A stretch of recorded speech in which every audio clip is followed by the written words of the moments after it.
मारो मुझे, मारो मारो मुझे, मारो मारो। नहीं ये मजाक हो रहा है, एक सेकंड यार, मजाक हो रहा है। नहीं ये हम यहाँ पे क्या करने आए हैं, मेरी बात हम।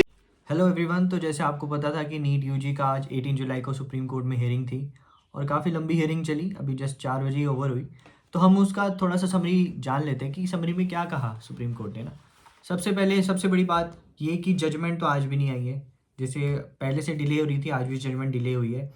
अब जो नेक्स्ट जजमेंट है, जो कि उन्होंने कहा है हमारी तरफ से फाइनल जजमेंट होगी, वो मंडे को आएगी, जिसमें ये पता चल जाएगा कि डी नीट होगा या नहीं होगा। बहुत हाई प्रोबेबिलिटी है कि नहीं होगा, ठीक है।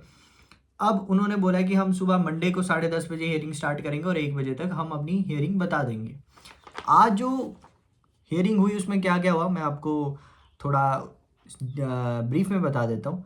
तो सबसे पहले जो पटिशनर ने बात की, उसने ये कहा जो आईआईटी मद्रास ने एक कर्व बनाया है मार्क्स का, तो वो जो कर्व है, वो जो आईआईटी मद्रास में उन्होंने कहा पटिशनर ने कि जो डायरेक्टर था आईआईटी मद्रास का, वो एनटीए का चेयरमैन था एक्स, और हो सकता है कि उस ग्राफ में फ्लॉज हो, और वो जो ग्राफ बना है वो 23 लाख समथिंग का बना है। तो उसमें हमें ये बताना कि 550 प्लस 600 प्लस कितना इंक्रीज हुआ है विद इन 2 से 3 ईयर्स लास्ट, ये बड़ा मुश्किल है।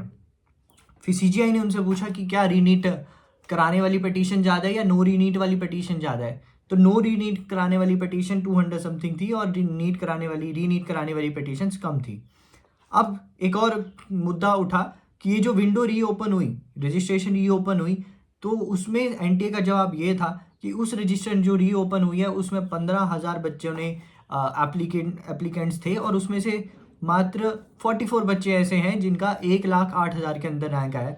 मतलब ऐसा रैंक आया जिसमें कोई गवर्नमेंट सीट मिल सकती है, मतलब कोई हमारा फ्लॉ नहीं था उसमें।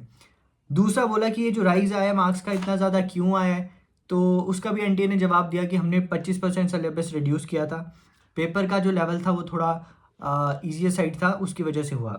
लेकिन दोस्तों सबसे बड़ा मुद्दा ये था कि हाँ, आज एनटीए मान गया कि पेपर लीक हुआ है, और इसमें जो मुद्दा ये है कि हज़ारीबाग पड़ा, देखो मैं आपको मैप में दिखाता हूँ, हज़ारीबाग में बोला सबसे पहले पेपर लीक हुआ है। उसके बाद वो पेपर जो है वो पटना गया थ्रू व्हाट्सएप। तो यहाँ पे एनटीए बोलता है कि व्हाट्सएप के थ्रू हज़ारीबाग से पेपर पटना में जाता है और वहाँ के बच्चों को 1 घंटे में रटाया जाता है। तो इसमें कोर्ट वाले भी और सीजीआई भी बहुत अचंभा हो गए कि 1 घंटे में कैसे बच्चे रट्टा मार सकते हैं, वो भी 180 क्वेश्चंस का, और उस 1 घंटे में सारे रट्टा मार के किस तरह पेपर दे सकते हैं। तो ये थोड़ा उनको, फिर उन्होंने ये पूछा कि हज़ारीबाग में कितने बच्चे थे और पटना में कितने बच्चे थे।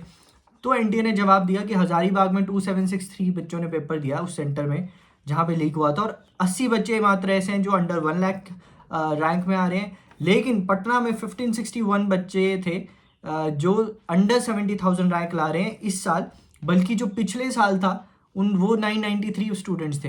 तो मे भी शायद हो सकता है पटना सेंटर में लीक हुआ है और हज़ारीबाग में तो हुआ है। तो इन 2 सेंटर पे तो शायद कोई ऑर्डर बनेगा मंडे को। लेकिन अब सुप्रीम कोर्ट ने जो क्रक्स निकला, उन्होंने लास्ट में ये 2-3 चीज़ें पूछी। एक तो उन्होंने बोला जो बिहार पुलिस की ईओयू को जो इन्होंने सीबीआई से भी पहले रिपोर्ट सबमिट की थी, वो मंडे को सबमिट होनी चाहिए कोर्ट में। दूसरा सबसे इम्पोर्टेंट, सीजीआई बार बार बोल रहे थे कि आप ऐसा करो, आप जो रीपब्लिश कर दो अपना पूरा रिजल्ट साइट पे। तो एनटीए वाले कहते हैं जी हमें तो आइडेंटिटी, हमें बच्चों की बचानी होती है, हम आइडेंटिटी लीक नहीं कर सकते।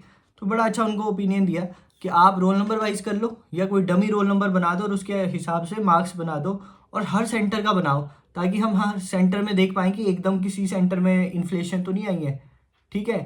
तो एनटीए ने तो पहले बहुत मना किया, बट सीजीआई और सुप्रीम कोर्ट ने बोला कि हमें मंडे से पहले नहीं, एनटीए को कहा गया कि कल जो करना है कर लो, फ्राइडे को अपना डाटा एनालाइज कर लो, और 12 बजे तक, सैटरडे को 12 बजे तक एनटीए शुड रीपब्लिश, ये बहुत बड़ी बात है, NTA should republish the result on the site of all the students, और सारे मार्क्स होने चाहिए और सेंटर वाइज होना चाहिए, ताकि हम डाटा अच्छे से एनालाइज कर सके। कोर्ट वाले भी कर सकते हैं, सीजीआई भी कर सकता है, और कोई बाहर के बच्चे हैं, माँ बाप हैं, वो भी, उनको ये पता चल जाए कि ट्रांसपेरेंसी है कि नहीं है। तो दोस्तों देखते हैं मंडे को क्या डिसीजन आता है, और मंडे को होप्स हो मतलब फाइनल डिसीजन आ जाए। सीजीआई ने तो आज ऐसा कह दिया है। चलो दोस्तों, ऑल द बेस्ट, मिलते हैं मंडे को।